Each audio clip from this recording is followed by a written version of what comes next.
অচিরেই আমার উম্মতের কিছু মানুষ জেনাকে হালাল মনে করবে, অল খামরা মদকে হালাল মনে করবে, অল হারিরা রেশমি কাপড়কে হালাল মনে করবে, অল মাসে বাদ্যযন্ত্র খেলতামাশাকে হালাল মনে করবে। এটা পাপ নয়। জেনা যেমন পাপ নয়, বাদ্যযন্ত্র তেমন পাপ নয়। আমার উম্মত মনে করবে। এবং হাদিসে, হাদিস বোখারি মুসলিম, মানে আপনার বিবেচনার কোনো সুযোগ নাই। বোখারি মুসলিম মানে আম গাছে জাম ধরে না, ধরে যেতে পারে। অমাবস্যার রাতে চাঁদ উঠে না, উঠে যেতে পারে। সুঁয়ের ছিদ্র দিয়ে লাঙ্গলের ফাল ঢোকে না, ঢোকে যেতে পারে। এগুলো বাস্তব হয়ে যেতে পারে। বোখারি মুসলিম মানে আমি যা বললাম এতে সন্দেহ আছে বলে কিয়ামত পর্যন্ত চেষ্টা করলে সরিষা ঢোকানো যাবে না। যা বলছি তাই থাকবে। এ কথা আমি বলিনি, এ কথা মুহাম্মদ সাল্লাল্লাহু আলাইহি ওয়াসাল্লাম বলেছেন। এই বাচ্চা, এই মেয়ে, কথা বলো কেন? এই ছেলে কে আছে দেখো তো ওখানে। ওখানে এক পায়ে দাঁড়িয়ে থাকো। কোনো মেয়ে কথা বললে তাকে বের করে দিতে হবে। ওই বাচ্চাগুলোকে তোমরা ধরো। পাড়ার ছেলে যারা দায়িত্ব পালন করছো তারা সেটা কন্ট্রোল করো। আজকে তোমরা বক্তব্য শোনো না, আজকে ওদের কন্ট্রোল করো। অন্য এলাকায় যখন আমি আসবো তখন তোমরা যাও, আজ নয়। আজকে আমাদের সহযোগিতা করো। এক, আমার উম্মাত জেনাকে হালাল মনে করবে, ভাষা একটাই। দুই, আমার উম্মাত রেশমি কাপড়কে হালাল মনে করবে, ওটা পুরুষের জন্য হারাম। তিন, আমার উম্মাত মদকে হালাল মনে করবে। মদের ব্যাপারে কত আল্লাহ বলছেন, কত নবী বলছেন, অথচ আমরা নাকি হালাল মনে করব। বিড়ি, তামাক, জর্দা, সিগারেট তেমন কোনো পাপের কাজ নয়। নির্দ্বিধায় মুরব্বী জর্দা খাচ্ছে, বিড়ি খাচ্ছে, হুজুর খাচ্ছে। হুজুর বলছে মাকরু, মাকরু মানে খারাপ। মাকরুর বাংলা হলো খারাপ। হুজুর খারাপ খান আর আমাদের ইমামতি করেন। একটা মানুষ খারাপ খায় ইমামতি করতে পারে জাতির কি করে? হুজুর বলেছেন মাকরু, আমি কোনোদিন মাকরু বলিনি। আমি আব্দুর রাজ্জাক বিন ইউসুফ বলেছি হারাম। বিড়ি, তামাক, জর্দা, সিগারেট গুলো হারাম। রাসূল সাল্লাল্লাহু আলাইহি ওয়াসাল্লাম বলেছেন তিন শ্রেণীর মানুষ জান্নাতে যাবে না। তিন শ্রেণীর মানুষ জান্নাতে যাবে না। তার এক শ্রেণীর মানুষ হচ্ছে যারা বিড়ি, তামাক, জর্দা, সিগারেট গুল খায়, মদ খায়, নেশাদার দ্রব্য খায়। আর এক শ্রেণীর মানুষ হচ্ছে পুরুষের বেশধারী নারী। এই কথাটাই আসছে যে আমার উম্মত ইহুদি খ্রিস্টানদের সাথে মিশে যাবে। একটু পরে বলছে মিশে যাবে। এরা পুরুষের পোশাক পরবে, গেঞ্জি গায়ে দিয়ে চলছে, বাপ মাথায় টুপি আছে, বাপের পাঞ্জাবি গায়ে আছে, প্রতি বছরে উমরা করে, হজ করে, সাথে মেয়ে আছে, স্কিন পায়জামা পরে আছে মেয়ে। ফ্যামিলি এইভাবে আছে, পরিবারটা এইভাবে আছে। গাড়ি পিছনে কুকুর আছে। গাজীপুরে বাড়ি। আব্দুর রাজ্জাক সাহেব বারবার গাজীপুর বলছেন কেন? চাঁপাইনবাবগঞ্জে নেই নাকি? আছে, গাজীপুরে এসেছি সেই জন্য বলছি।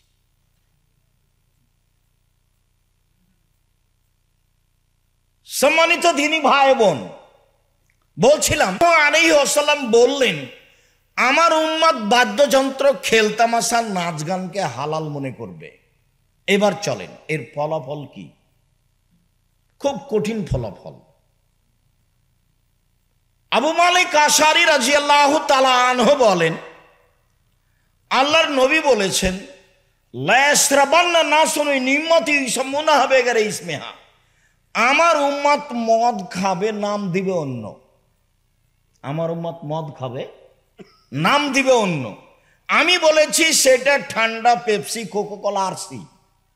আর কোন কোন মাওলানা বলেছেন না এটা নয়। তখন আমি বক্তব্যে বলেছি আল্লাহর নবী বলছেন আমার উম্মত মদ খাবে, নাম দিবে অন্য। তা আপনি বের করেন না সেটা কি? আপনি যদি বলেন সেটা ইয়াবা তাহলে ভুল হবে, কেননা ইয়াবা যে মদ এ কথা সবাই বলে। আপনি যদি বলেন সেটা হিরোইন, তাই রেটে ঠিক হবে না, কারণ হিরোইন যে মদ এ কথা সবাই বলে। আপনি যদি বলেন যে সেটা গাঁজা, তাহলে এটা ঠিক হবে না। এই জন্য যে গাঁজা যে মদ, এটা সবাই বলে। এমন ভাবে দু চারটা বের করবেন যেগুলো মানুষে খাচ্ছে মদ, কিন্তু নাম ভিন্ন দেওয়া আছে। আমি বলছি সেগুলো ঠান্ডা, কোকোকোলা, আরসি, পেপসি, আমরা এগুলো খাই না। এর ইতিহাস পড়ে দেখুন। এবং একটা পত্রিকা বের হয় লন্ডন থেকে, মাঝে মধ্যে এর আলোচনা লেখা থাকে, তল্লাশি চালিয়ে দেখুন। আল্লাহর নবী বলছেন, আমার উম্মত মদ খাবে, নাম দিবে অন্য। এক, দুই,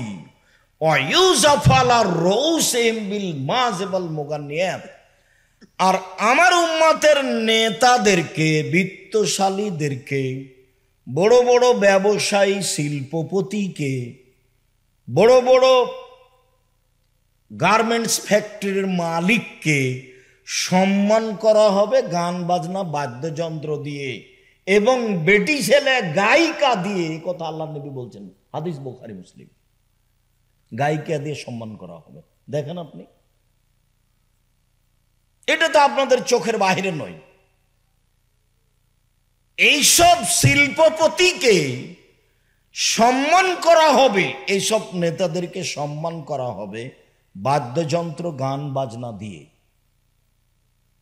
আমি গত বছর কোনো কারণবশত এক এমপির কাছে গেছিলাম, তিনি আগে ছিলেন মন্ত্রী। তা আমিও স্টেজে গেছি, তো উনি দাঁড়িয়েছেন। আমি যাওয়াতেই বলেন, ভাইজান কি বলছেন? তা আমি বলছি, ভাইজান আমি তো তাড়াহুড়া করছি, ওই যে মেয়েরা আসছে, মানে যারা নাচছে তারা আসছে। তা আমি তো স্টেজে আছি, এখন ছবি উঠতে পারে, আমি খুব তাড়াহুড়া করছি নেমে যাওয়ার জন্য। বলছি, আপনাকে দাওয়াত দিতে এসেছি, জামিয়া সালাফিয়া জামিয়া সালাফিয়া রূপগঞ্জ, নারায়ণগঞ্জ, ঢাকায় অমুক তারিখে প্রোগ্রাম, যা বলে গেছিলাম, আপনি উপস্থিত থাকবেন। তার উপস্থিতিতে আমাদের টাকার প্রয়োজন নেই, ও উপস্থিত না থাকলে আর একজন ফুট করে প্রোগ্রামটা বন্ধ করে দিবে। এটা হলো মূল কথা। বুঝতে পারেননি কথা? তখন প্রোগ্রামটা বন্ধ করা স্বাভাবিক ব্যাপার। আমরা এত পরিশ্রম করে, এত পয়সা খরচ করে, এবছর জামিয়া সালাফিয়া ডাঙ্গিপাড়া পবা রাজশাহীতে সম্মেলনে খরচ ছিল 17 লক্ষ।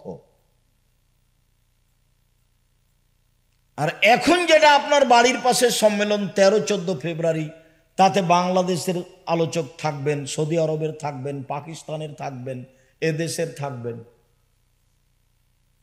কত খরচ হবে পরিস্থিতি বলবে পরে। একটা প্রতিষ্ঠানে 2,5-3 হাজার ছাত্র, মাদ্রাসাতে ভর্তি হতে যায় 2,5-3 হাজার ছাত্র। আজকে ছিল আপনাদের প্রতিষ্ঠানে ভর্তি পরীক্ষা, ঢাকায় ছিল, রাজশাহীতে ছিল, দিনাজপুরে ছিল, বরিশালে ছিল। সম্মানিত দিনী ভাই বোন, বলছিলাম নেতাদের সম্মান করা হবে বাদ্যযন্ত্র দিয়ে, গায়িকা দিয়ে। এরপরে বলছেন, ওয়াইজাল মিনহুমুল কিরদাতাল খানাজির, আল্লাহ এদের করে দিবেন সোর, আল্লাহ এদের করে দিবেন বানর, আল্লাহ এদের করে দিবেন সোর, আল্লাহ এদের করে দিবেন বানর, আল্লাহ এদের করে দিবেন শুকুর, আল্লাহ এদের করে দিবেন বানর। আপনি মনে রাখবেন একটা কথা, পৃথিবীতে এমন কোনো পাপ নাই যে পাপের পরিণতিতে মানুষ শুকুর হয়ে যাবে, সোর হয়ে যাবে, বানর হয়ে যাবে। জেনা এরকম ফলাফল নয়, জাহান্নাম হতে পারে।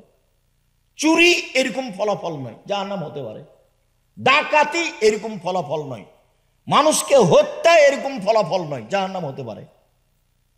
সুদ জাহান্নাম হতে পারে, ঘুষ জাহান্নাম হতে পারে, মাকে গালি দেওয়া জাহান্নাম হতে পারে। কিন্তু ও সোর হয়ে যাবে, বানর হয়ে যাবে, এরকম ভাষা আল্লাহ রাসূল ব্যবহার করেননি। শুধুমাত্র গান বাজনাতে, খেলতামাশাতে, মেয়েদের নাচে ব্যবহার করেছে। আমি অনুবাদক, এ হাদিস 1450 বছর থেকে পড়ে আছে। এদেশে একটা বই পাওয়া যায়, উপদেশ, আব্দুর রাজ্জাক বিন ইউসুফ, তার একটা আলোচনা আছে গান বাজনা।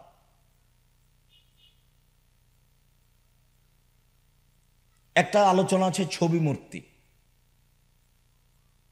দেখতে পারেন, আপনার জন্য লেখা হয়েছে।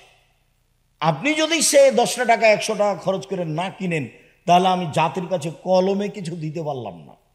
এর জন্য জবাবদেহ আপনাকে করতে হবে, দায়ী আপনি, আমি নই। আমি চেষ্টা করেছি মুখে বলাতে, আমি চেষ্টা করেছি মিডিয়ায় বলাতে, আমি চেষ্টা করেছি কলমে বলাতে, যা আমি দিন রাত বলছি। আমার মনে বড় স্বাদ, আমি এই দেশের মাটিতে উন্নত মানের প্রতিষ্ঠান গড়বই ইনশাআল্লাহ, যেখানে ছেলে মেয়ে বাংলা, ইংরেজি, আরবি উন্নত মানের শিক্ষা অর্জন করে জাতির অন্যায়ের বিরুদ্ধে লড়বে, মুখে কলমে মিডিয়ায় লড়বে ইনশাআল্লাহ। সেটাই করে যাচ্ছি জীবন বাজি রেখে দিন রাত।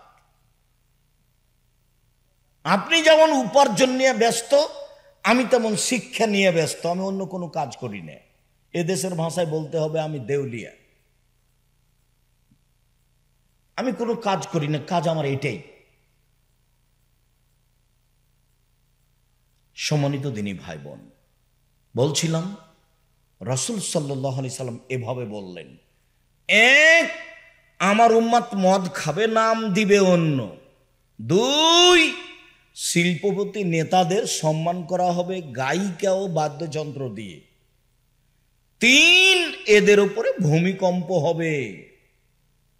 চার, এরা হয়ে যাবে শুকর, এরা হয়ে যাবে বানর। এদেরকে আল্লাহ করে দিবেন সোর, এদেরকে আল্লাহ করে দিবেন বানর। হাদিস বুখারী মুসলিম। আব্দুল্লাহ ইবনে আব্বাস রাদিয়াল্লাহু তাআলা আনহু বলেন, রাসূল সাল্লাল্লাহু আলাইহি ওয়াসাল্লাম বলেছেন, লা ইউবাইয়াতান্না কওমুন মিন হাযিহিল উম্মাহ আলা তামিন ও শারাবিন ও লাহাবিন। আমার উম্মত রাত অতিবাহিত করবে খাদ্য নিয়ে, মদ নিয়ে, গায়িকা নিয়ে।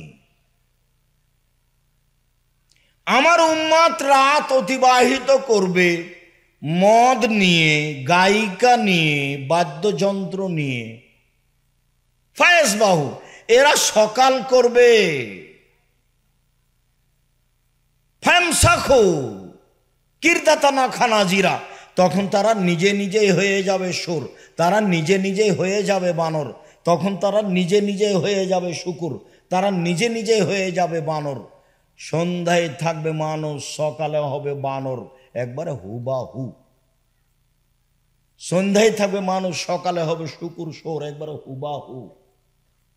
পাপ গান বাজনা, পাপ বাদ্যযন্ত্র, পাপ নাচ, পাপ নেশাদার দ্রব্য। তবে মূলত গান বাজনা, যেটা 31st নাইটে ছিল, গত রাতে ছিল, যেটাতে এক শ্রেণীর, ইতর শ্রেণীর, 3rd-person বোধ, নিম্ন শ্রেণীর মানুষের ছেলেমেয়েরা অংশগ্রহণ করেছে, ইতর শ্রেণীর ছেলেমেয়েরা অংশগ্রহণ করেছে। আমি ঠাকুরের অপমান করিনি, আমি ঠাকুরের অপমান করব কেন? তোমার ছেলে বলে চলে, আমার যে চলে না। আমি বলেছি, ঠাকুর যতবার বলে, ও কালিমা তোমার আকাশ, ও কালিমা তোমার বাতাস, ও মা তোমার আকাশ, ও মা তোমার বাতাস, ঠাকুর কাকে বলল? ও মা তোমার আকাশ, ও মা তোমার বাতাস, ঠাকুর কাকে বলল? ঠাকুর আর কালিমাকে বলছে, ও কালিমা তোমার আকাশ, ও কালিমা তোমার বাতাস। তখন আমি বলেছি, তোর বাপের আকাশ। সেকাল থেকে বলে আসছি, সিলেটে 5,000 কোটি টাকার মামলা। কেন? আমি ঠাকুরের অপমান করেছি। আরে ঠাকুরই তো সবচেয়ে বদ মানুষ। ঠাকুর যে বদ, এ কথা জানতে হলে জানতে হবে রাজ সিংহ। বঙ্কিমচন্দ্র খালি রাত দিন পড়লেন, বই পড়লেন না। ঠাকুর যে কি, এটা জানতে হলে পড়তে হবে ইতিহাসের ইতিহাস, চেপে রাখা ইতিহাস। ঠাকুর যে আপনাকে কবর দিয়েছে, ঠাকুরের যে লন্ডনের সাথে যোগাযোগ, এটা আপনাকে খারাপ লাগে না? আপনার ছেলে মেয়ে দিন রাত বলে, ও কালিমা তোমার আকাশ, ও কালিমা তোমার বাতাস। তোমার বৃদ্ধাকে কবর দিতে এসেছে। 71 সাল থেকে এখন পর্যন্ত কোনো মানুষ, শিক্ষামন্ত্রী, শিক্ষিত মানুষ শিক্ষামন্ত্রী হয় না। আমি দিন রাত বলে আসছি, শিক্ষামন্ত্রী জানে না বৃদ্ধা কাকে বলে। ঠাকুরের গান কি করে আমার ছেলে মেয়ে বলতে পারে সকালে উঠে? ঠাকুরকে, ঠাকুরকে যার গোটা চরিত্রই ছিল আমার বিরুদ্ধে, বাংলাদেশের বিরুদ্ধে, ঢাকা বিশ্ববিদ্যালয়ের বিরুদ্ধে, ওর কলম, ওর চিন্তা চেতনা, ওর বিদ্যে ওর বুদ্ধি সব ছিল মুসলমানের বিরুদ্ধে। আরো একটা খ্রিস্টানদের আস্ত দালাল, লন্ডনেরও একটা দালাল, ওর মুখের ভাষা আমার ছেলে মেয়ে বলে, মানে যারা এগুলো করছে করেছে এরাই হলো পশু প্রাণীর মতো, এরাই হলো ইতর শ্রেণীর মতো। বুঝে না ওরা অন্তর আছে, বুঝে না, দেখেও দেখে না ওরা চক্ষু আছে দেখে না, শোনেও শোনে না ওরা কান আছে শোনে না।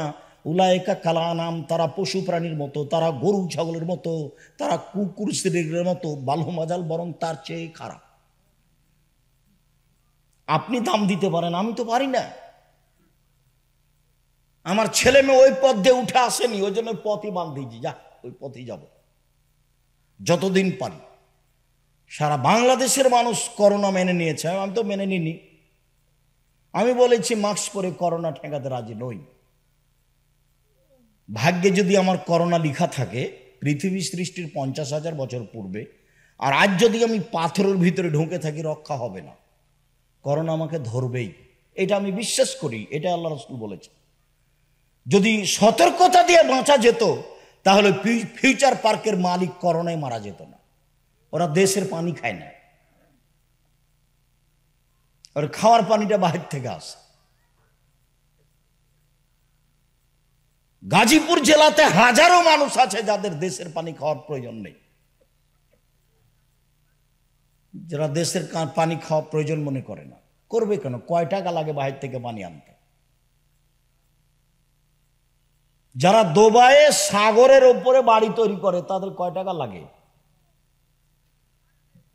যারা সাগরের উপরে তৈরি বাড়ি কিনে বাংলাদেশের টাকা দিয়ে, অথচ ওর 1 টাকা নিতে একে 35 টাকা লাগে। ওর 1 টাকা নিতে একে কত টাকা লাগে? 33 থেকে 35 টাকা লাগে। তারপরে ওই বাংলাদেশের টাকা দিয়ে দুবাইয়ে সাগরে বাড়ি কিনে। এখানে দেশের পানি খাবে। সমস্যাটা কোথায়? 1 শতক জমি, 1 কাঠা জমি বিক্রি করলে 10 বার হজ করা হয়। এক সময় কয়েক বিঘা জমি লাগতো হজ করতে, নাকি ভাইজান?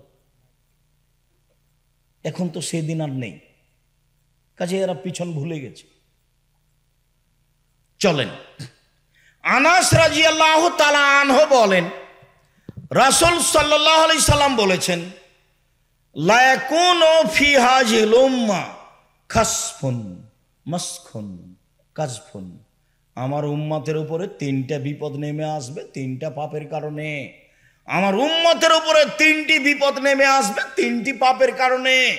আমার উম্মতের উপরে 3টি বিপদ নেমে আসবে 3টি পাপের কারণে। 1, ভূমিকম্প হবে।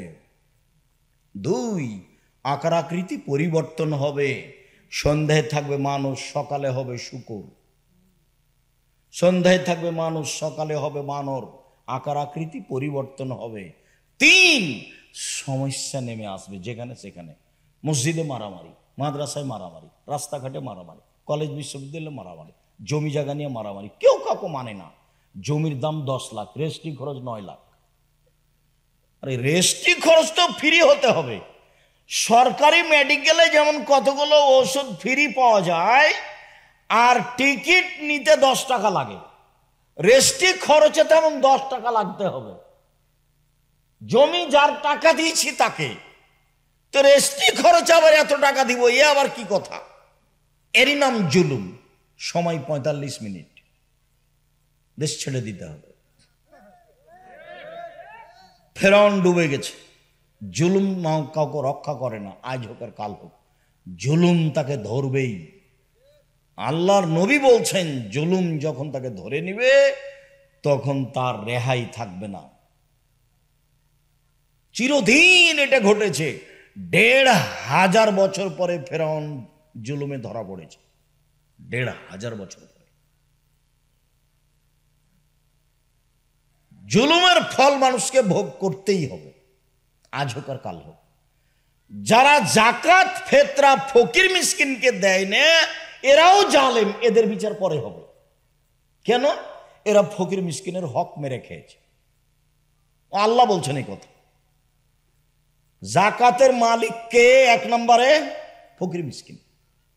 তো যারা ফকির মিসকিনকে জাকাত নিজের বের করে দিল না, ওরা কার হক মেরে খেলো? ফকির মিসকিনের হক মেরে খেলো। এও জালেম, এরও বিচার পরে হবে। একদিন যদি দেরি হয় তাহলে 50,000 বছর, আর যদি 3 দিন দেরি হয় তাহলে 1.5 লক্ষ বছর পরে বিচার হবে। কিভাবে থাকবে বিচারের মাঠে আল্লাহ ভালো জানে। সম্মানিত দিনী ভাই বোন, বলছিলাম পাপ তিনটা বিপদ নেমে আসবে 3টা পাপের কারণে। এক, এই যে শারিবুল খমরা, যখন আমার উম্মত নেশাদার দ্রব্য পান করবে তখন মানুষ সন্ধ্যায় থাকবে, মানুষ সকালে হবে শুকুর। 2, জাহারাতিল কায়নাত, মেয়েরা যখন নাচবে তখন আমার উম্মত সন্ধ্যায় থাকবে, মানুষ সকালে হবে বানর শুকুর। মেয়েরা নাচবে, সব মোবাইলে মেয়ে নাচে, প্রায় সব দোকানে প্রায় মেয়ে নাচে, সব ঘরে মেয়ে নাচে। টিকতে পারে না, টিকবে কি দিয়ে? শয়তান ওয়াদা করেছে আল্লাহর সাথে, আদমের ছেলে মেয়েকে ছেড়ে জাহান্নামে যাব না। কেমনে আদমের ছেলে মেয়ে জান্নাতে যায় তা দেখে ছেড়ে দেব, এই কথা ইবলিস ঘোষণা দিয়েছে আল্লাহর মুখের উপরে, সামনাসামনি। আল্লাহ বললেন, এই ইবলিস, আদমকে মেনে নিলি না কেন? আদম তো মাটির তৈরি, আমি তো আগুনের তৈরি, কেমনে মেনে নি? সর সর সর, রাজিম, বিতাড়িত হয়, সরে যা এখান থেকে। ঠিক আছে, সরে যাব, আমার একটা কথা মেনে নিতে হবে। বল কি সেটা? আমাকে কিয়ামত পর্যন্ত বেঁচে থাকার সুযোগ দিতে হবে। আচ্ছা দিলাম, একটা সময় পর্যন্ত দিলাম। তাহলে ইবলিসের বয়স 1000 বছর, 1000 বছর, কিয়ামত পর্যন্ত বেঁচে থাকবে। যখন আল্লাহ বললেন যে ঠিক আছে দিলাম, তখন ইবলিস বলছে, রব্বি, হে আমার প্রতিপালক। বলার ঢং, ইবলিস বলছে, রব্বি, হে আমার প্রতিপালক, তোমার সম্মানের কসম, তোমার মর্যাদার কসম, তোমার ইজ্জতের কসম, আদমের ছেলেমেয়ের দেহে যতক্ষণ পর্যন্ত শ্বাস থাকবে ওকে আমি ভুল পথে নিয়ে যাবই। আমি একাই জাহান্নামে যাব, ওকে নিয়েই যাব। কিভাবে নিয়ে যেতে হবে সেটা আমার ব্যাপার। ইবলিস ঘোষণা দিয়েছে আল্লাহর সামনে, আপনি ফাঁদে এমনি পড়ছেন? সহজ বেঁচে থাকা, খুব কঠিন। তখন আল্লাহ বললেন না যে তুই পারবি না, এ কথা বললেন না। এখন আল্লাহ বলছেন, এই ইবলিস শোন, ও ইজ্জতি ও জালালি ও ইরতেফায়ে মাকানি, আমার সম্মানের কসম, আমার মর্যাদার কসম, আমার ইজ্জতের কসম, শুনে রাখ ইবলিস, আদমের ছেলে মেয়ে যতবার বলবে আমার ভুল হয়েছে ততবার আমি ক্ষমা করে দেব। তাহলে তো কথা এইদিকে থাকলো, ওইদিকে তো আর থাকলো না। যদি আল্লাহ বলতে না পারবি না তাহলে একটা হতো। এখন তাহলে আমার কাছে থেকে গেল আস্তাগফিরুল্লাহ ওয়া আতুবু ইলাইহি, আস্তাগফিরুল্লাহ ওয়া আতুবু ইলাইহি, আস্তাগফিরুল্লাহ আল্লাযী লা ইলাহা ইল্লা হুয়াল হাইয়ুল কাইয়ুম ওয়া আতুবু ইলাইহি, রব্বিগফিরলি ওয়া তুব আলাইয়া ইন্নাকা আনতাত তাওয়াবুল গাফুর। দিনের রাতে আপনি, আপনার স্ত্রী, আপনার মেয়ে, আপনার বউ একবারে জেনা, বন্যের মতো জেনা চলছে বাড়ি ঘরে। আল্লাহ নবী বলছেন, আইনাল তাজনিনা জিনাহুমান নাজরু, 2 চোখের জেনা হচ্ছে চোখ দিয়ে দেখা, অলজনানের জেনা হামাল ইস্তেকমাও, 2 কানের জেনা হচ্ছে কান দিয়ে শোনা, অলিয়াদ জেনাহাল বাদশ, হাতের জেনা হচ্ছে হাত দিয়ে ধরা, ও রিজল জেনাহাল মাসি, পায়ের জেনা হচ্ছে এই পথে চলা, জেনাল কলব তাতামান্না তাশতাহি, অন্তরের জেনা হচ্ছে পরিকল্পনা করা, জেনাল লিসানান উতক, জিহ্বার জেনা হচ্ছে কথা বলা। সব জেনার মাধ্যম। এই মোবাইল চলবে না, নোকিয়া মোবাইল ব্যবহার করেন, আপনাকে রাতে 100বার বেকা ফেলবে। খালি কান ধরে তোবা করেছেন আর মোবাইল দেখবো না, রাত 12টা 1টা হয়ে গেছে, আপনি মোবাইলটা রেখেছেন, দেখছেন আবার রাত 2টায় আবার হাত লাগিয়েছে। আপনার মেয়ে, আপনার ছেলে, আমার মেয়ে, আপনার ছেলে, সবার একই ব্যাপার।